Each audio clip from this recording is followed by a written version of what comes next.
আসসালামু আলাইকুম প্রিয় পাঠক পাঠিকারা, শুরু করছি উপন্যাস প্রেমের নীলকাব্য, লেখিকা নওরিন কবির তিশা, পর্ব সংখ্যা ৩০, ভয়েস বাই আরবি। গোধূলির মায়াবী আলোয় রঙিন সন্ধ্যাটা। দুপুরে অনাকাঙ্ক্ষিত ঘটনার পর থেকে বেশ উদ্বিগ্ন মাহা। ঘটনার পরপরই ফ্ল্যাটে ফিরেছিল সে। বর্তমানে তিমিরাবৃত তার কক্ষ। সন্ধ্যা হলেও আলো জ্বালেনি আজ সেথায়। কারণ একটাই, ফেরার পর থেকে রাজ্যের মাথা ব্যথা এসে গ্রাস করেছে তাকে। হঠাৎ মুঠোফোনে রিংটং শব্দে ঘুম ঘুম চোখে পাশে ফিরল সে। কে ফোন দিয়েছে না দেখে কল রিসিভ করলো, তন্দ্রাচ্ছন্ন কণ্ঠে বলল হ্যালো। সঙ্গে সঙ্গে অপর থেকে ভেসে আসলো এক গম্ভীর পুরুষালী কণ্ঠস্বর, লাভ লাইন। চারজল্দে উঠে বসলো মাহা, বিস্মিত কণ্ঠে বলল, রাফিন। জি ম্যাডাম। হ্যাঁ বলো, কি বলবে? তুমি কি সিক? মাহা হাত কোপাটা ছেড়ে রাখা চুলগুলো বাঁধতে বাঁধতে বলল, ঠিক সিক না, ওই আর কি একটু মাথা যন্ত্রণা করেছে। রাফিন উদ্বিগ্ন কণ্ঠে বলল, সে কি মাইগ্রেনের প্রবলেম নাকি? আরে না না, ওই জাস্ট একটু। তাকে কথা শেষ করতে না দিয়ে রাফিন জলদি কণ্ঠে বলল, এই তুমি রেডি হও, আমি আসছি। মাহা তাকে থামাতে বলল, আরে কথাটা তো। তার কথা শেষ হওয়ার আগেই ফোন কেটে দিল রাফিন।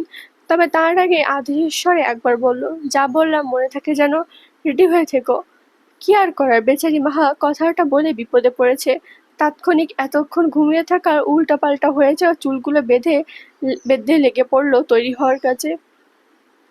প্রায় অর্ধ ঘন্টার মাঝেই নিচ থেকে ভেসে আসলো বাইকের হর্নের শব্দ। মাহা তখন চুলগুলো সরিয়ে সবে চিরুনি আশ্রাতে ব্যস্ত। তো সে দ্রুত রাস্তার সাইডের বেলকনিতে এসে দাঁড়ালো। নিচে সড়কের পার্শ্ববর্তী একটা স্থানে হেলমেট মাথায় বাইকের সাথে হেলান দিয়ে দাঁড়িয়ে আছে রাফিন। সন্ধ্যার গাঢ় হয়ে আসা ল্যাম্পপোস্টার জ্বালানো হয়েছে আশেপাশে। আর সেই ল্যাম্পপোস্টের হলদেটে আলোয় প্রতিফলিত হচ্ছে রাউফিনের হেলমেটে। মাহা তার দিকে তাকাতে রাউফিন হাত নেড়ে হাই জানালো তাকে। মাহা দ্রুত চিরুনি দিয়ে চুলগুলো আশ্রাতে আশ্রাতে হাত দিয়ে বোঝালো সে আসছে। কয়েক মুহূর্তের মাঝে তৈরি হয়ে নিচে নামলো মাহা। পরনে হালকা আকাশি রঙা সুতি কামিজ, যার গলায় আর হাতে সাদা সুতোর সূক্ষ্ম কাজ করা। তার গায়ের রঙের সাথে রংটা বেশ মিশে গেছে, একাকার হয়ে গেছে। সাজগোজে ভারী রকম না বললেই চলে। চোখের নিচে লেপ্টে থাকা পাতলা কাজলের রেখা স্পষ্ট। কাজল কালো নয়নজোড়া ল্যাম্পপোস্টের হলদেটে আলোয় এক অপার্থিব সৌন্দর্য ছড়াচ্ছে। অবাধ্য চুলগুলো শক্ত করে না বেঁধে পেছনে একটা ক্লিপ দিয়ে আলগোছে আটকে রাখা হয়েছে, যা তার ঘাড়ের উপর অবিন্যস্তভাবে খেলা করছে। মাহারি সাদা মাথা অথচ আভিজাত্যে ঘেরা রূপটা দেখে রাফিন মুহূর্তের জন্য বোধহয় নিজের নিঃশ্বাস নিতে ভুলে গেল। মাহা চোখ কুঁচকে তার দিকে একবার তাকিয়ে সামনে এসে দাঁড়িয়ে হাত নাড়িয়ে তুড়ি বাজালো, হ্যালো মিস্টার। কই হারিয়ে গেলেন? রাফিনের যেন ধ্যান ভাঙল, অপ্রস্তুত কণ্ঠে বলল, কই কোথাও না তো। মাহা মুগ্ধ হাসলো। রাফির মাথা ঝাঁকিয়ে তাকালো, অতঃপর মাহার এমন হাসিতে নিজেও হাসলো খানিক। পরপর ভাইকে উঠে বসলো, চলুন ম্যাডাম। মাহা হঠাৎ মুখভঙ্গি বদলে ফেললো, কিন্তু কোথায় যাব সেটা তো বললে না তুমি। রাফিন আলসে ভাবভঙ্গিমায় বলল, তোমাকে কিডন্যাপ করতে এসেছি মেয়ে, চলো দেখি কোথায় নিয়ে যাওয়া যায়। তবে গন্তব্যহীন অগাধ্য সেই ঠিকানায় গন্তব্যহীন সে অগাধ্য সেই ঠিকানায়। মাহা মুচকি হেসে তার বাইকের পেছনে উঠে বসতে বসতে বলল, কিডন্যাপার যদি হয় এমন অজ্ঞাত সেই ঠিকানায় আর আমার সুখ হয়, তবে আমি কিডন্যাপ হতে বারংবার প্রস্তুত। রাফিন মুগ্ধ হেসে বাইক স্টার্ট দিল। গোধূলির পরবর্তী এক রঙিন সন্ধ্যায় মৃদুমন্দ বাতাসকে সাক্ষী সমেত নিয়ে সেটি এগিয়ে চলল নাম না জানা কোনো এক গন্তব্যের দিকে। সন্ধ্যার কিছুটা পর প্রতিদিনের ন্যায় খানমহলের বিশাল ড্রয়িং রুমে বড় বড় ঝাড় লণ্ঠনের আলোয় আর নবকৌড়িগুলোর উল্লাসে প্রাণবন্ত। সোফায় গম্ভীর মুখে বসে আছেন ওয়ালিদ খান। তার হাতে ধরা সন্ধ্যাকালীন চায়ের কাপ থেকে হালকা ধোঁয়া উঠছে। হাতের অপর হাতে সন্ধ্যাকালীন পত্রিকা, যাতে দৃষ্টি আটকে আছে তার। বাড়ির রমণীরা ব্যস্ত রান্নাঘরে। রাফা, নীরা, নাহা অপর সোফাতে বসে গল্প করছে। নীল ওয়ালিদ খানের পাশে বসে ল্যাপটপে ব্যবসায়িক বিভিন্ন কাজে ব্যস্ত। হঠাৎ নিস্তব্ধতা ভেঙে বেজে উঠল কয়েকটা মুঠোফোন একসাথে। কিছু মুহূর্তের মাঝে হন্তদন্ত হয়ে সেখানে প্রবেশ করল ওয়ালিদ খানের একান্ত সচিব। তার চোখে মুখে জয়ের উল্লাস। চশমাটা ঠিক করতে করতে প্রায় শ্বাসরুদ্ধ কণ্ঠে বলল, স্যার, খবর এসেছে। রিটার্নিং অফিসার ঘোষণা করেছেন আমাদের নীলের মনোনয়নপত্র বৈধ বলে গৃহীত হয়েছে। সব ঠিক আছে স্যার, সব ঠিক আছে। মুহূর্তের মধ্যে যেন পুরো ড্রয়িং রুমে আনন্দের এক বর্ষা বৃষ্টি নামল। ওয়ালিদ খান স্নিগ্ধ হাসলেন। গৃহকর্ত্রীরা বেরিয়ে আসলেন। খবরটা কর্ণগত হতে এক প্রকার উল্লাসে ফেটে পড়ল পুরো মহল জুড়ে। বড়দের আদেশ পাওয়া মাত্রই রাফা ছুটল তিহুকে খবর দিতে। ভার্সিটি থেকে আসার পরই ঘুমিয়েছে, এখনো ওঠেনি। গৃহকর্মীরা মির্জা সূচনার নির্দেশে দ্রুত ফ্রিজ থেকে মিষ্টি বের করে সকলের মাঝে বিলি করতে লাগলেন। ওয়ালিদ খান এগিয়ে আসলেন ছেলের দিকে, তার কাঁধে হাত রেখে ধীর গলায় বললেন, পথটা প্রশস্ত হলো নীল, এবার লড়াইটা হবে হাড্ডাহাড্ডি। নীল শুধু একবার তীক্ষ্ণ হাসলো। তিহু সাহেবের অন্দরমহলের ঝুল বারান্দায় এসে দাঁড়িয়েছে এমন সুখকর খবর, আর রাভার আনন্দে উল্লাসে হয়ে সে জলদি নামলো ড্রয়িং রুমে। তিহু আসতেই রুমিনারা আরো দ্রুত একটা পরিচারিকার হাত থেকে মিষ্টি তুলে এনে তার মুখে দিতে দিতে বলল, নে নে মিষ্টি মুখ কর, আমাদের ভবিষ্যৎ এমপির ঘরণী। তার এমন সম্বোধনে হেসে উঠল মির্জা সাইমা সহ উপস্থিত সকলে। তিহু লাজুক হেসে দৃষ্টি বিনিময় করল নীলের সঙ্গে। শহরের ব্যস্ত রাজপথ তখন রাতের মায়াবী আলোয় ম্লান করছে। দুপাশের সোডিয়ামের হলদে আভা আর দ্রুত বেগে ছুটে চলা গাড়ির হেডলাইটের খেলায় এক মায়াবী জাল তৈরি হয়েছে। রাউফিনের বাইকের পেছনে বসা মাহা, তার অভদ্র চুলগুলো বাতাসের সাথে পাল্লা দিয়ে উড়ে চলেছে। রাতের শহরটা আজ প্রতিদিনের মতোই বড্ড ব্যস্ত, তবে সে ব্যস্ততাকে উপেক্ষা করে একজোড়া কপতি এগিয়ে চলেছে গন্তব্যহীন পথে। হুট করে বাইকটি থামালো রাউফিন। তার এমন কাণ্ডে তার প্রশস্ত পিঠে এক প্রকার আসে পড়ল মাহা। রাউফিন হালকা হাসলো, বলল, তাহলে নামা যাক ম্যাডাম। মাহা বুঝলো না হঠাৎ রাউফিনের এমন বাইক থামানোর কারণ। হঠাৎ তার চোখের সামনে ফুটে উঠল একটা ফুলের দোকান। এতক্ষণ তো সেও দেখছিল, কই সে তো খেয়াল করেনি। সে যখন এসব ভাবতে ব্যস্ত, ঠিক তখনই ভেসে আসলো রাউফিনের গভীর কণ্ঠস্বর, এই যে লাভলাইন। লোকসমগ্রের মধ্যে রাউফিনের এমন সম্বোধনে অপ্রস্তুত হয়ে উঠল মাহা। আশেপাশে এক ঝলক তাকিয়ে দেখলো সবাই তাদের দিকে তাকিয়ে আছে, তবে তাতেও ভাবলেশহীন। মাহা দ্রুত এগিয়ে এসে তার দিকে তাকিয়ে বলল, মাথা খারাপ হয়ে গেছে তোমার? রাউফিন বোকা দৃষ্টিতে তাকিয়ে বলল, কেন? এভাবে কেউ ডাকে? আশেপাশে কত লোক বলো তো। রাউফিন ভাবলেশহীন ভঙ্গিমায় বলল, ও এই ব্যাপার কত লোক তাকিয়ে আছে দেখেছো তো? কি হয়েছে? যাকে হৃদয়ের মণিকোঠায় সর্বোচ্চ স্থানে জায়গা দিতে পেরেছি, সামান্য লোকজনের ভেতরে তা প্রকাশ করতে পারবো না? শুনেন ম্যাডাম, আমি অতটাও ভীতু নই। মাহা মুগ্ধ দৃষ্টিতে তাকালো। ভেসে আসা রজনীগন্ধা আর বেলি ফুলের তীব্র সুবাস চতুর্দিকে বাতাসকে ভারী করে তুলেছে। রাউফিন মুচকি হেসে মাহার দৃষ্টিকে উপেক্ষা করে মাত্র কেনা একগুচ্ছ শুভ্র সতেজ বেলি ফুলের গাছরা অতি সন্তর্পণে তার কবজিতে পরিয়ে দিল। মাহার হৃদস্পন্দন যেন এক মুহূর্তের জন্য থেমে গেল। রাউফিন তার শ্যামাঙ্গিনীর হাতে এসে শুভ্র গাছরাটা পরিয়ে মুগ্ধ দৃষ্টিতে চেয়ে বলল, আজ থেকে জীবনের প্রতিক্ষণে তোমার জন্য স্নিগ্ধ হোক আমার স্নিগ্ধময়ী। মাহা অপ্রস্তুত হয়ে তাকালো রাউফিনের দিকে। ল্যাম্পপোস্টের আলোয় তার চোখের পাতা কাঁপছে। বেলি ফুলে সে মাতাল করা ঘ্রাণ আর রাউফিনের হাতের স্পর্শে মাহার সারা শরীরে যেন এক শিহরণ বয়ে গেল। রাউফিন ততক্ষণে পাশের এক টং দোকান থেকে এলাচের সুঘ্রাণ মিশ্রিত দুভার ধোয়া ওঠা চা নিয়ে হাজির হলো। রাস্তার ধারে সে জীর্ণ শীর্ণ বেঞ্চে বসে দুজনে চায়ের কাপে চুমুক দিল। চায়ের ধোয়া মাহার চোখে চশমায় খানিকটা বাষ্প জমিয়ে দিয়েছে। আর সেই আড়ালে মাহা দেখলো রাউফিনের পুরুষালী মুখশ্রী। রাস্তার পাশে সারি সারি দাঁড়িয়ে থাকা গাছগুলোর ফাঁক দিয়ে উকি দিচ্ছে রূপালী চাঁদ। দুজনে মিলে কতক্ষণ যে বসে রইল তার কোনো হিসাব নেই। রাত্রি নিশি গভীর, প্রায় তিমিরে অন্তরিক্ষ এক ফালি রূপালী চাঁদ আলো ছড়াচ্ছে ধরণী জুড়ে। তিহু বেলকনিতে দাঁড়িয়ে আছে। সবে খাওয়া দাওয়া সেরে কক্ষে এসেছে সে। নীল এখনো নিচে, কি একটা কাজে ব্যস্ত। অবশ্য সে এখন না আসলেও তিহির জন্য মঙ্গল। যে নির্লজ্জজনক ঘটনা ঘটালো তিহু দুপুরে, তারপর থেকেই নীলের সামনে যেতে লজ্জা করছে তার। দুপুরের কথা মনে পড়তে দুহাত দিয়ে মুখ লুকালো তিহু। লাজুকতার ন্যায় বেষ্টনীত হলো তাকে। ছি, এমন কাণ্ড কেউ করে? লাজুক হাসলো তিহু। হঠাৎ পেছন থেকে ভেসে আসলো পৌরুষালী কণ্ঠস্বর, মিসেস নুরাইন ওয়াহাজ। পরিচিত ঘোর লাগা সে কণ্ঠস্বরে তিহু দ্রুত পেছনে ঘুরলো। তাকে দেখে নীল মুচকি এসে বলল, লজ্জা পাচ্ছেন ম্যাডাম? তিহু কিছু বলল না। লজ্জায় পাশ কাটিয়ে যেতে নিতেই নীল হাত আঁকড়ে ধরলো তার। তিহু আড়ষ্ট কণ্ঠে বলল, কি করছেন? নীল মুচকি এসে ঝটকা মেরে নিজের কাছে নিয়ে আসলো তাকে। তিহু ভারসাম্য হারিয়ে এসে পড়ল নীলের প্রশস্ত বক্ষদেশে। তার তীব্র পুরুষালী পারফিউমের ঘ্রাণে মাতাল প্রায় অবস্থা তার। শুকনো ঢোক গিলে সে কিছু বলতে যেতে নীল অপর হাতে তিহুর জামার নিচ দিয়ে উন্মুক্ত কোমরে স্পর্শ করলো। সঙ্গে সঙ্গে বিদ্যুৎ স্পর্শে কেঁপে উঠল তিহু। নীল মুচকি এসে মুগ্ধ বলল তিহুর গ্রীবাদেশে ঘোর লাগা কণ্ঠে বলল, শান্ত ছিলাম, সহ্য হয়নি। এখন এই অশান্ত নির্লজ্জকে সহ্য করার অভ্যাস করে নিন মিসেস। তিহু বরফের ন্যায় জমে গিয়েছে নীলের এমন কাণ্ডে। বহু কষ্টে আড়ষ্টতা ভেঙে সে বলল, আমার কিছু প্রশ্ন ছিল। নীল আগের ন্যায় বলল, বলো। এভাবে থাকলে কে বলবো? নীল সামান্য নড়ে আগের ন্যায় ঘোর লাগা কণ্ঠে বলল, এভাবেই বলো। তিহু সামলালো নিজেকে। প্রশ্ন করা বড্ড প্রয়োজন। খানিকটা বাদে জিজ্ঞাসা করলো, আচ্ছা, আগের দিন যে আপনি বললেন আপনি আমাকে না দেখে ভালোবেসেছেন, কেন? কারণ আমি জানতাম আমার এমন একটা চঞ্চলা দুষ্টু বউ আল্লাহ অলরেডি রেডি করে রেখেছে আমার জন্য। তিহু ভ্রু কুঁচকে বলল, হেয়ালি না করে সত্য কথা বলুন মিস্টার। আচ্ছা, করছি না হেয়ালি।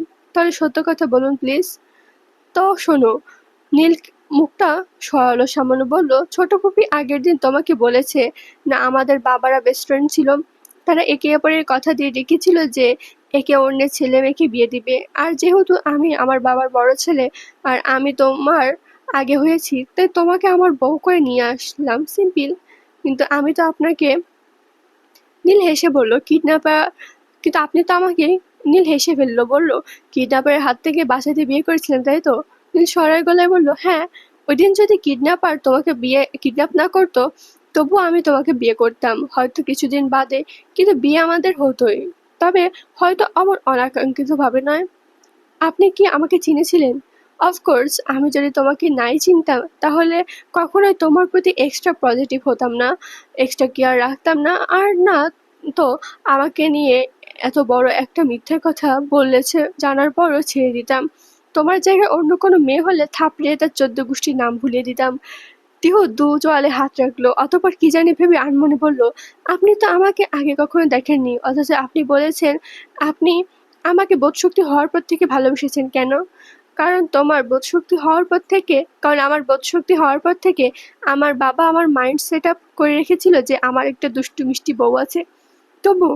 আচ্ছা, আপনি আমাকে সত্যি সত্যি ভালোবাসতেন তো? মানে, না দেখে ভালোবাসা যায়?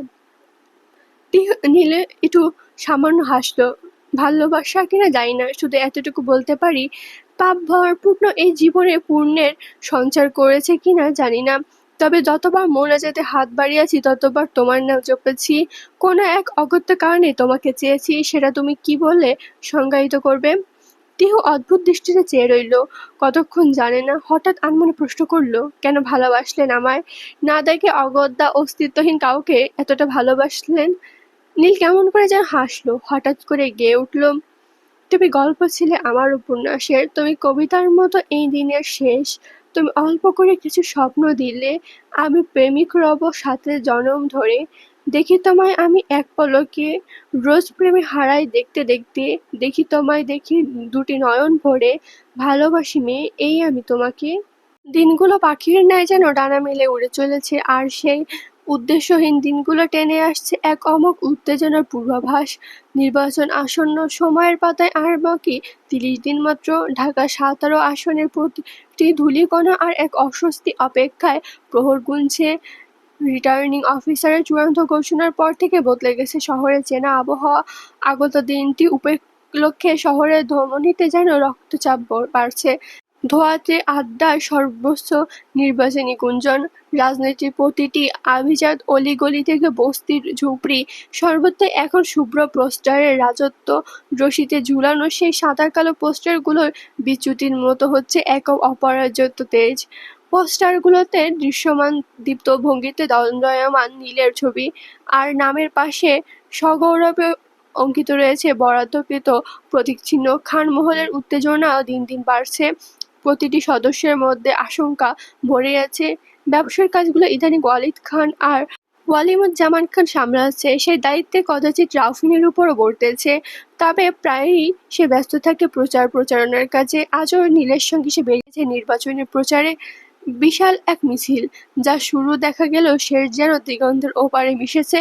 শত শত বাইকের গর্জন আর টাওয়ারের ঘর্ষণের শব্দে কম্পিত হচ্ছে বনানী গুলশানের রাজপথ। প্রতিটি বাইকের পেছনে পতাকায় উড়ছে নীলের প্রতিবিম্ব, ছোট ছোট নিশান। নীল একটা হুডখোলা গাড়িতে দাঁড়িয়ে, পরনে সাদা ধবধবে পাঞ্জাবি আর চোখে কালো রোদ চশমা।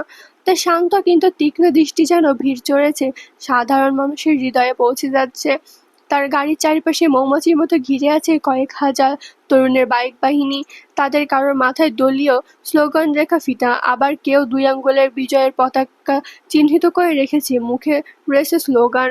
রাস্তার দুই পাশে দাঁড়িয়ে থাকা সাধারণ মানুষ হাত নেড়ে নীলকে অভিবাদন জানাচ্ছে। উত্তেজনার পরদ চড়েছে প্রতি সেকেন্ডে সেকেন্ডে। রাফিন অন্য একটা বাইক থেকে পুরো মিছিলের শৃঙ্খলা সামাল দিচ্ছে ব্যস্তভাবে। মাঝে মাঝে সে স্লোগানে হাত তুলে দিচ্ছে, আর সেই সুরে সুরে মিলিয়ে যাচ্ছে হাজার হাজার কণ্ঠস্বর, প্রায় একই সঙ্গে গর্জে উঠছে। হঠাৎই নির্বাচনী স্লোগানের তীব্র গর্জন ছাপিয়ে এক চওড়া কণ্ঠের ঢেউ আছড়ে পড়ল রাজপথে। কোলা খাকারি দিয়ে রাফিন গেয়ে উঠল, এই এই ধোঁয়াশা ধোঁয়াশা ভরা রাস্তাতে নেমেছে আজ পাখি খালি হাতে, কানামাছি খেলে যায় কারার সাথে মুখ বুজে। রাফিনের এমন গান মুহূর্তে মিছিলের উত্তাপ কয়েক গুণ বাড়িয়ে দিল। তার কণ্ঠে যেন মিশিয়ে আছে রাজপথ কাঁপানোর এক তীব্র উন্মাদনা। উপস্থিত হাজার হাজার তরুণ বাইকের রক্তে যেন আগুন লেগে গেছে। তারা বাইকের এক্সিলেটর সজোরে চাপ দিল, আর সে কান ফাটানো শব্দের সাথে তাল মিলিয়ে সবাই একই সঙ্গে গেয়ে উঠল, দুই পৃথিবী কিসের চাহিদায় ঘর ছাড়া, দুই পৃথিবী কোন চাওয়া পাওয়ায় দিশাহারা। মিছিলের পরিবেশ মুহূর্তের প্রবল হয়ে উঠল। বনানী গুলশনের চওড়া পিচঢালা রাস্তা, দুপাশে দাঁড়িয়ে থাকা অগন্তুক উৎসুক মানুষের ভিড়। ফ্ল্যাটের ফাঁক-ফোকর দিয়ে উঁকি মারছে রমণীরা। এমন অদ্ভুত মিছিলের অভিজ্ঞতা যেন জীবনে প্রথমবার আয়ত্ত করেছে তারা। নির্বাচনের দিনগুলো যত এগিয়ে আসছে, খান মহলের নিরাপত্তা তত ক্রমে ক্রমে বৃদ্ধি পাচ্ছে। কারণ একটা প্রতিদ্বন্দ্বী দলের আক্রমণ, বাসা থেকে প্রয়োজন ব্যতীত সেভাবে কেউ বের হচ্ছে না। বাসা নবকুড়িগুলোর স্কুল আর ভার্সিটি যাওয়ার অবধি দায়িত্ব রয়েছে কর্মীদের ওপর।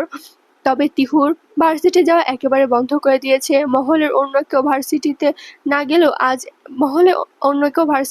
গেলেও আজ এক প্রকার বাধ্য হয়ে ভার্সিটিতে এসেছে মুন্নি, একটা গুরুত্বপূর্ণ প্রেজেন্টেশনের কাজে। ক্লাস শেষে ফেরার উদ্দেশ্যে সবে দোতলার করিডোর পেরিয়ে প্রথম সিঁড়িতে পা দিয়েছে, সঙ্গে সঙ্গে প্রায় পাশ থেকে তীব্র বেগে নেমে যাওয়া কারোর সঙ্গে ধাক্কা খেয়ে এক প্রকার হুমড়ি খেয়ে পড়ছিল সে। হঠাৎ প্রশস্ত কোনো হাতে নিজেকে আবিষ্কার করল মুন্নি। চোখ মুখ খিচে বন্ধ রাখা চোখগুলো মিটমিট করে খুলল। অজ্ঞাত যুবকের উপস্থিতি অনুভূতি হতেই বিদ্যুৎ বেগে সরে গেল। রাগান্বিত কণ্ঠে বলল, কানার মতো হাঁটেন, চোখ কি বন্ধ থাকে, অসভ্য লোক কোথাকার। এক নাগাড়ে সে যখন কথাগুলো বলছিল, তখন যুবকটি অধৈর্য হয়ে বলল, হেই স্টপ, হোয়াট রাবিশ। ক্যাসেটের মতো তখন থেকে চলছই, থামার কোনো নামগন্ধ নেই। মুন্নি রেগে-মেগে বলল, আমি বেশি কথা বলি নাকি আপনি অন্ধের মতো হাঁটেন? এখন সরেন এখান থেকে ভদ্রলোক। মুন্নি পাশ কাটিয়ে যেতে যেতে যুবকটি তার হাত আঁকড়ে ধরল, বলল, কই যাচ্ছ ম্যাডাম? সরিটা কে বলবে? মুন্নি কথাগুলো শুনতে পেল না যেন, শুধু দেখতে পেল তার হাতে অন্য পুরুষের স্পর্শ। মস্তিষ্ক আর কোনো নির্দেশনা নিল না। তার ক্ষুদ্র বেগে সে থাপ্পড় বসিয়ে দিল যুবকটির চোয়ালে। যুবকটি বিস্ফোরিত দৃষ্টিতে চেয়ে রইল। একবার আশেপাশে তাকিয়ে দেখল কেউ আছে কিনা। আল্লাহর রহমতে কেউ নেই, কিন্তু সে রেগে গিয়ে মুন্নির হাত মুচড়ে বলল, কোন সাহসে আমার গায়ে হাত তুললে তুমি? আমি কে জানো? মুন্নি নিজের হাত ঝাড়াতে ঝাড়াতে বলল, হাত ছাড়ো, আমার নয়তো এর থেকেও খারাপ কিছু হবে। তার প্রত্যুত্তরে যুবকটি কিছু বলতে গেলে, কিন্তু তার আগে পেছন থেকে একজন বলে বসল, আরে ভাই, আপনি এখানে? যুবকটি মুন্নির হাত ছেড়ে পরনের শুভ্র পাঞ্জাবিটি ঠিক করতে করতে বলল, এই তো। হাত ছাড়তে মুন্নি দাঁতে দাঁত চেপে বলল, অসভ্য লোক। অতঃপর প্রস্থান করলো সেখান থেকে। যুবকটি এক ঝলক তাকালো তার প্রস্থান পথের দিকে, অতঃপর ছেলেটার সাথে গল্প করতে করতে ভেতরে প্রবেশ করলো। তিহু নাহা সিদ্ধান্ত নিয়েছে দিনভর গল্প করবে তারা। যেহেতু আজ সারাদিন বাড়িতে থাকবে, তাই সবাই মিলে এমন গল্পর সিদ্ধান্ত। বেশিরভাগ আড্ডাই তিহুর রুমে হবে, তবে আজ একটা বিশেষ কারণে স্থান বদলে নাহার রুমে নেওয়া হয়েছে। গোসল শেষে তিহু সবে রুম থেকে বেরিয়েছে, উদ্দেশ্য নাহার রুম। কাঙ্ক্ষিত গন্তব্যের দিকে যাওয়ার সময় ওয়ালিদ খানের আলোচনা কক্ষের সম্মুখ হয়ে তার পা থমকে যায়। নাহার উপস্থিত সেখানেই, বাবার সাথে খুনসুটিতে মত্ত। তিহু সেখানে প্রবেশ করতে গিয়ে থমকায়, স্মৃতির পাতায় দোলা দিল বাবার সাথে কাটানো সে ধূসর হয়ে যাওয়া সুন্দর দিনগুলো। হঠাৎ বুকের ভিতর কেমন যেন হাহাকার করে উঠল তার। একটা সময় তার জীবনটাও এমন হাসি খুশিতে ভরা ছিল, আজ সেখানে কেবল শূন্যতা আর দীর্ঘশ্বাস। সে উজ্জ্বল মুহূর্তগুলো স্মৃতি যেন আগুনের হালকা মতো তার হৃদয়ে ঝলসে দিচ্ছে। কেন করলো বাবারা এমন? এমন না করলেই তো সে তো আজ বাবার সাথে বসে গল্প করতে পারতো। বিষাদের কালো ছায়া গ্রাস করেছে তার চারিপাশে। মনে হচ্ছে চোখের কোণে জমে গেছে জলকণাগুলো এক্ষুনি বাঁধনহারা হয়ে ভেঙে পড়বে। গড়িয়ে পড়বে যখন তখন। তিহু দ্রুত পিছু মুখ করে ঘুরে দাঁড়ালো, আবার নিজ কক্ষের দিকে চলে যাচ্ছিল। তখনই ভেসে আসলো পোকার এক কণ্ঠস্বর, নুরাইন মা। তিহু থমকালো, কণ্ঠের মালিক ওয়ালিদ খান। তিহু ঘুরে তাকাতেই তিনি স্নেহময় হেসে উঠলেন, নিজের দিকে ইশারা করেই তিনি তিহুকে ডাকলেন। তিহু ভেতরে প্রবেশ করতেই তিনি দুহাতে আঁকড়ে ধরলো, এগিয়ে গিয়ে বলল, এদিকে আয়। তিহু ঠোঁট উল্টে প্রায় কেঁদেই দিয়েছে। ওয়ালিদ খান দ্রুত এগিয়ে এসে তাকে বুকে আঁকড়ে ধরলেন। এভাবে কাঁদতে হয় না মা, সব ঠিক হয়ে যাবে। তিহু এবার সত্যি সত্যি কেঁদে দিল। ওয়ালিদ খান তার মাথায় স্নেহভরা হাত বুলিয়ে বললেন, বাবার সামনে কখনো মেয়েরা এভাবে কাঁদে? বাবার মন খারাপ হয় না? ওয়ালিদ খানের শরীর থেকে কেমন যেন বাবা বাবা গন্ধ আসছে। তিহু কান্নারত কণ্ঠে বলল, আব্বু। ওয়ালিদ খান তার মাথায় হাত বুলিয়ে বলল, এই তো মা। কিছুক্ষণ অতিবাহিত হলো এমনভাবে। নাহা মুগ্ধ দৃষ্টিতে চেয়ে দেখছিল। আরহামকে হসপিটাল থেকে আনা হয়েছে, শরীরের অবস্থা আশঙ্কামুক্ত এখন, তবুও সম্পূর্ণ সুস্থ নয় সে। তাই ফ্লোরাদাকে নিয়ে ফেরেনি এখনো, হয়তোবা কাল ফিরে আসবে তারা। বহুদিন বাদে একটু বেরিয়েছে আরহাম, ফ্লোরাও আর বাধা দেয়নি। একটু মুক্ত হওয়ার প্রয়োজন আরহামের। সোফায় বসে বসে এসব ভাবছিল ফ্লোরা। চেয়েছিল দূর আকাশে হাজারো উজ্জ্বল নক্ষত্রের পানে। চারিদিকে থমথমে নীরবতা, আকাশের ওই অগণিত নক্ষত্ররাজি যেন আজ ফ্লোরার মনের নির্জনতায় তাকে আরো বাড়িয়ে দিয়েছে। হঠাৎ নীরবতা ভেঙে কর্ণগোচর হলো কলিং বেলের টুংটাং শব্দ। ধীর পায়ে এগিয়ে এসে দরজা খুলতে কর্ণগত হলো গানের একটি লাইন, তবু প্রেম এসে ভালোবেসে আজ দেখা দিয়ে যায়, যেন ছুটে যায় হাত বাড়ায়, কেন দূরে সরে যায় প্রেম আমার, ও প্রেম আমার। হঠাৎই ফ্লোরা চক্ষু পলক স্থির হয়ে এলো, সামনে আরহাম দাঁড়িয়ে। তার পরনের শার্ট অবিন্যস্ত, চোখের মণি দুটো রক্ত যাবার মতো লাল হয়ে আছে। ফ্লোরাকে দেখে অদ্ভুত হাসলো আরহাম, হাতে থাকা জিনিসটায় আর একটা চুমুক দিল। অদ্ভুত হেসে বলল, কেন করলো আমার সাথে এমন তোতা? কেন কেন কেন? কেন আমাকে একটু ভালোবাসলে না কেন? নোনা বাতাস আর কড়া পানীয়র একটা তীব্র ঘ্রাণ মুহূর্তে নাকে এসে ধাক্কা দিল ফ্লোরার। আরহাম টলমলে পায়ে এগিয়ে চলল, এলোমেলো ভঙ্গি বিচরণ করছে। সে হিতাহিত জ্ঞান হারিয়ে এক অকল্পনিত জগরে বিচরণ করছে। তবে কি সে ফ্লোরাকে তিহু হিসেবে কল্পনা করছে? ফ্লোরা কিছু বলার সুযোগ পাবে তার আগে আরহাম টলতে টলতে সামনের দিকে ঝুঁকে পড়ল। অবাধ্য শরীরটা আর নিজেকে নিয়ন্ত্রণে নেই। আর্তনাদহীন এক হাহাকার নিয়ে এসে সরাসরি ঢলে পড়ল ফ্লোরার কাঁধে। তার তপ্ত নিঃশ্বাস ফ্লোরার কাঁধ স্পর্শ করছে। ফ্লোরা দুই হাতে তাকে আঁকড়ে ধরে সামলানোর আপ্রাণ চেষ্টা করলো, কিন্তু আরহামের অচেতন দেহর ভার সইতে না পেরে সে নিজে টলে উঠল। প্রশস্ত আরহামের মাথাটা ফ্লোরার বুকে নুয়ে আছে, ভারী তড়ি খুঁজে পাওয়ার কোনো এক ক্লান্ত নাবিকের ন্যায়। নেশার ঘোরে আরহাম অস্পষ্ট স্বরে কি যেন বিড়বিড় করলো। তারপরে সব শান্ত, পৃথিবীর সমস্ত কোলাহল থেকে দূরে গিয়ে সে তখন ফ্লোরার আশ্রয়ে এক গভীর তন্দ্রাচ্ছন্নের ঘুমে আচ্ছন্ন। সন্ধ্যা গাঢ় হয়ে রাত ঘনীভূত। নীল ইদানীং বাড়িতে আসে অনেক রাত করে। পার্টি অফিসের পুনঃসংগঠন আর নির্বাচনী প্রচারণার ব্যস্ত বেড়েছে বেশ দ্বিগুণ। তাই তার বাড়ি ফেরার রুটিন হয়েছে প্রতিদিন মধ্যরাতে। তিহু সন্ধ্যার আড্ডা শেষে সবে কক্ষে এসেছে। নীলের শূন্যতা আজকাল বড্ড বেশি ভোগাচ্ছে তাকে। অভিমান, শূন্যতা, ক্রোধ সব একযোগে জড়ো হয়েছে তার মস্তিষ্কে। ড্রেসিং টেবিলের উপর রাখা নীলের ছবির সম্মুখে রেখে তাকে অভিমান মেশানো কণ্ঠে ব্যস্ত হয়ে পড়ল। এমন সময় দরজার পাশে মৃদু শব্দ হলো। ঢেউ চমকে মুখ তুলে তাকাতেই দৃষ্টিগত হলো নীল দাঁড়িয়ে আছে দরজার চৌকাঠে, যার সারা শরীরে রাজ্যের ক্লান্তি। কুঁচকে যাওয়া পাঞ্জাবি, এলোমেলো চুল আর চোখের নিচে স্পষ্ট ক্লান্তির রেখা, সবকিছু তার দিনের কঠোর পরিশ্রমে সাক্ষী দিচ্ছে। কিন্তু পরক্ষণে নীলের ক্লান্ত মুখটি এক ঝলক হাসি উন্মোচিত হলো। যখন তার চোখে পড়ল তিহুর দিকে, মুহূর্তে যেন সব ক্লান্তি উধাও হয়ে গেল। মুচকি হেসে বলল, কি রেগে আছেন ম্যাডাম? তিহু মুখ বাঁকিয়ে বলল, না না, রাগ কেন করব? আমার কি রাগ করার কথা ছিল নাকি? আপনি তো দিব্যি মধ্যরাতে ফিরতেন, তা আজ এত হঠাৎ দ্রুত, মিস্টার? সে দেয়াল ঘড়ির দিকে তাকিয়ে বলল, সবে তো সন্ধ্যা ৮টা বাজে মাত্র। তিহুর অভিমানী কণ্ঠে মুচকি হাসল নীল। অতবার ঘামাক্ত শরীরে তিহুর কাছাকাছি এসে দাঁড়ালো। ইচ্ছে করছে তোমাকে জড়িয়ে ধরতে। তিহু চোখ সরু সরু করে তাকালো নীলের দিকে। নীল হেসে ফেলল, বলল, কিন্তু এভাবে নয়, আগে ফ্রেশ হয়ে আসি।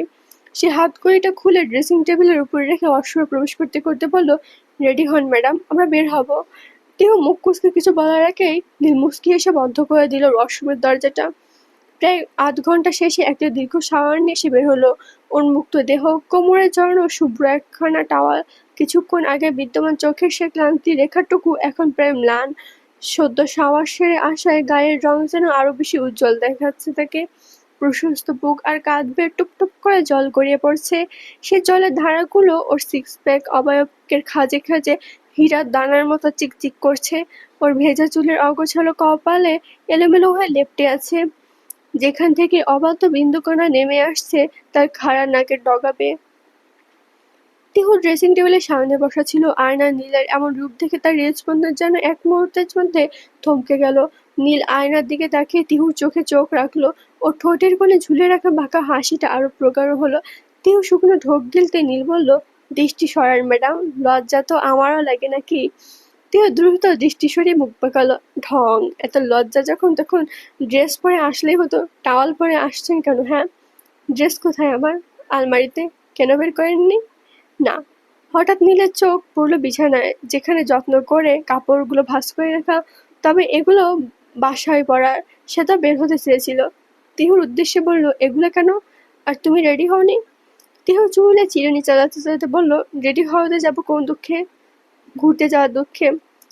মূল তিহু মুখ বাঁকিয়ে বলল, দেখুন। তার কথা শেষ হওয়ার আগে নীল বলল, রেডি হয়ে নাও নূর, আমরা বের হবো, আর কোনো কথা শুনতে যাচ্ছি না। বলে আলমারি থেকে আয়রন করা একটা কাপড় নিল। সে সেটা নিয়ে ঢুকে পড়লো ওয়াশরুমে। কিছুক্ষণ বাদে রেডি হয়ে বের হলো নীল। তিহু ততক্ষণে মোটামুটি তৈরি হয়ে গিয়েছে। পরনে হালকা নীলাভ পাকিস্তানি ফ্লোরাল ড্রেস, সালোয়ারের নিচে সূক্ষ্ম লেজের কাজ, আর ওড়নাটা তার কাঁধ থেকে ললিত হয়ে নিচে পড়ে আছে। হিজাবে আবৃত মুখশ্রী। নীল সবে দীর্ঘ আয়নার সামনে এসে দাঁড়িয়ে নিজের শার্টের হাতা ঠিক করছিল। আয়নার প্রতিবিম্বে নীল তিহুর দিকে তাকিয়ে তার অধরে এক চিলতে প্রশান্তের হাসি ফুটে উঠল। সাজগোছের পরিমাণ যথাসম্ভব কম তিহুর, চোখে কাজল আর ঠোঁটে হালকা রঙের ছোঁয়া, তবে সেটুকুকে তাকে স্নিগ্ধ এক অপ্সরার মতো লাগছে। নীল ধীর পায়ে তিহুর পেছনে এসে দাঁড়ালো। তার পরনে গাঢ় নেভি ব্লু রঙের শার্ট। তিহুর কানের কাছে ফিসফিস করে বলল, looking my personal orchid. Tihu চোখ শুরু করে তাকাতেই নীল মুচকি হেসে বেরিয়ে যেতে বলল, দ্রুত আসুন ম্যাম, রাত বাড়ছে ক্রমে। নীল বেরিয়ে গেল। তিহু হিজাবের সর্বশেষ পিন লাগিয়ে চলল তার পিছু পিছু। জনবহুল রাজপথ, বনানী থেকে গুলশানের চওড়া রাস্তাগুলোতে বিদ্যমান সশস্ত্র লোকের দল। এর মাঝেই ছুটে চলেছে একখানা বাইক। দুপাশে দাঁড়িয়ে থাকা ল্যাম্পপোস্টের গুলো যেন হলদে আলোয় ঝর্ণার মতো ঢেলে দিয়েছে তাদের উপর। বাইকের গতি যত বাড়ছে, রাতের শীতল হাওয়া তিহুর কানের পাশ দিয়ে এক অদ্ভুত বাঁশির ন্যায় সুর তুলেছে। গাড়ি থামল ৩০০ ফিটের মোটামুটি নির্জন এক জায়গায়, হাতিঝিলের সেই মোহনীয় সেতুর উপর। রাস্তার দুপাশের খোলা আকাশ আর দূরে টিমটিম করে জ্বলতে থাকা শহরের আলো নিচে শান্ত জলরাশির বুকে প্রতিধ্বনিত হয়ে শহরের আলোকসজ্জা যেন জলের গভীরে আরেক আকাশ লুকিয়ে আছে। নীল হেলমেট খুলে চুলগুলো এক ঝাঁকড়া দিল। চাঁদের আলোয় তার ঘর্মাক্ত মুখ আরো পৌরশালী দীপ্ত দেখাচ্ছে। তিহু বাইক থেকে নেমে দাঁড়িয়ে লম্বা একটা শ্বাস নিল। নীল তার দিকে এগিয়ে এলো। তার শান্ত এবং গম্ভীর দৃষ্টি তিহুর চোখের উপর স্থির হলো।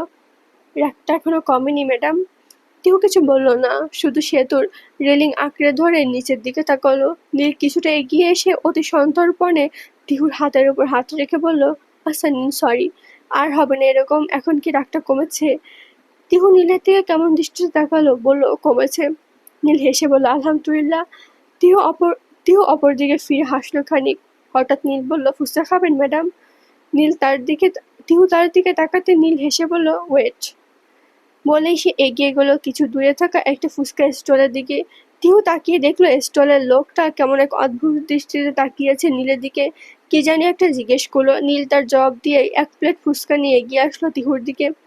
সে আসতে তিহু শুধালো, লোকটা কি শুনছিল? নীল প্লেট থেকে একটা ফুচকা তুলে তিহুর মুখের দিকে ধরলো। আস্তে করে বলল, শুনছিল আমি এখানে কি করছি। তা আপনি কি বললেন? নীল হেসে বলল, যা সত্যি তাই বললাম, বউয়ের রাগ ভাঙাতে এসেছি। তিহু চোখ মুখ পিচকে তাকাতে শব্দ করে হেসে উঠল নীল। তবে পরমুহূর্তে বেজে উঠল পকেটে থাকা ফোনখানা। নীল ফুচকার প্লেটটা তিহুর কাছে দিয়ে কিছুটা দূরে সরে কথা বলায় ব্যস্ত। হ্যাঁ বল। ইফা সালাম দিয়ে বলল, ভাই আপনি এখন আসছেন তো? না। ইফা চিন্তিত কণ্ঠে বলল, সে কি? ইশতিয়াক স্যার সে কখন থেকে বসে আছে। তা আমি কি করতে পারি? আপনি আসবেন না? আজকে আমাদের পার্টি অফিসে গুরুত্বপূর্ণ একটা মিটিং ছিল ভাই।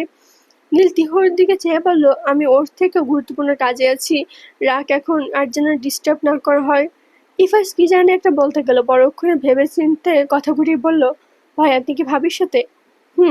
কিছু মনে করিয়েন না ভাই, কিন্তু ভাবিকে কি একটু বোঝানো। নীল তাকে থামিয়ে দিয়ে বলল, একদম যেত না, এতটা প্রাধান্য দেন ভাই, ও এর থেকেও বেশি প্রাধান্য ডিজার্ভ করে। কিন্তু ভাই, কিছু মনে করিয়েন না, কিন্তু এতটা প্রাধান্য দেওয়ার প্রয়োজন কি?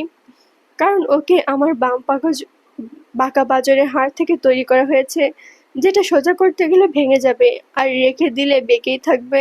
এজন্য তাকে সর্বোচ্চ প্রাধান্য দিয়ে কোমল আচরণ করতে হয়। নীলের এমন কথায় ইফাজ মন্ত্রমুগ্ধ হলো। আর কোনো কথা বের হলো না তার কণ্ঠস্বর দিয়ে। নীল ফোন কেটে দিয়ে এগিয়ে আসলো তার অর্কিডের দিকে।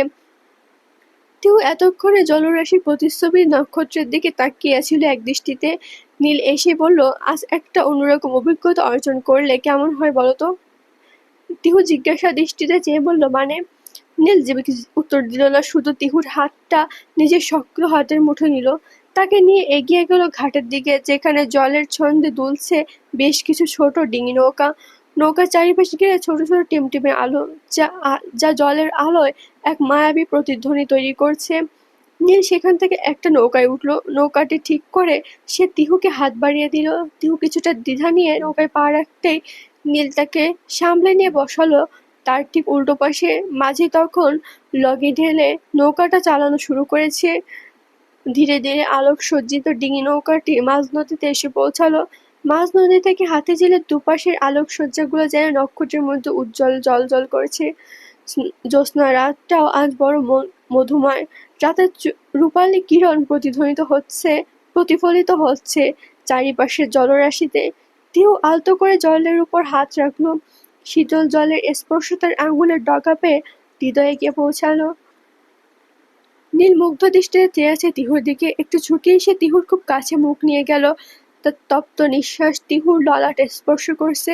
সে গম্ভীর কণ্ঠে বলল, আই উইশ সময়টা এখানে স্থির হয়ে যেত, আর আমার অপলক দৃষ্টি তোমার মানে আজীবনের জন্য স্থির হয়ে যেত। নীলের তপ্ত নিঃশ্বাস আর বলা কথাগুলো তিহির বুকের ভেতর দুমড়ে মুচড়ে উঠল।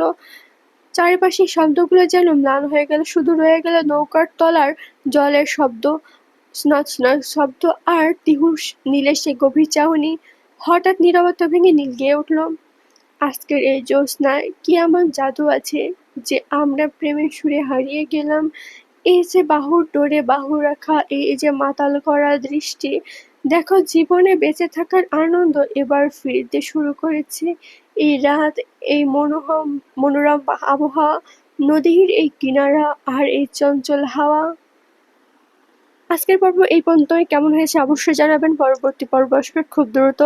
আর গল্পের মাঝে ভুল ত্রুটি হওয়ার জন্য খুবই দুঃখিত। আমার আরেকটা চ্যানেল ভয়েস বাই আরবি বা আরবিস ভয়েস 2 চ্যানেলে আমার আলাদিন উপন্যাস আজকে সন্ধ্যায় আপলোড করা হবে। সবাই শুনে জানাবেন কেমন হয়েছে। অলরেডি একটা পর্ব আপলোড করা হয়েছে এবং আজকে সেকেন্ড পার্ট আপলোড করা হবে। সবচেয়ে ভাইরাল উপন্যাস আমার আলাদিন, লেখক জাবিন ফোরকান। সবাই শুনে জানাবেন কেমন হয়েছে এবং আমি কন্টিনিউ করব কিনা। কমেন্ট বক্সে আমি লিংক দিয়ে দেব। ধন্যবাদ।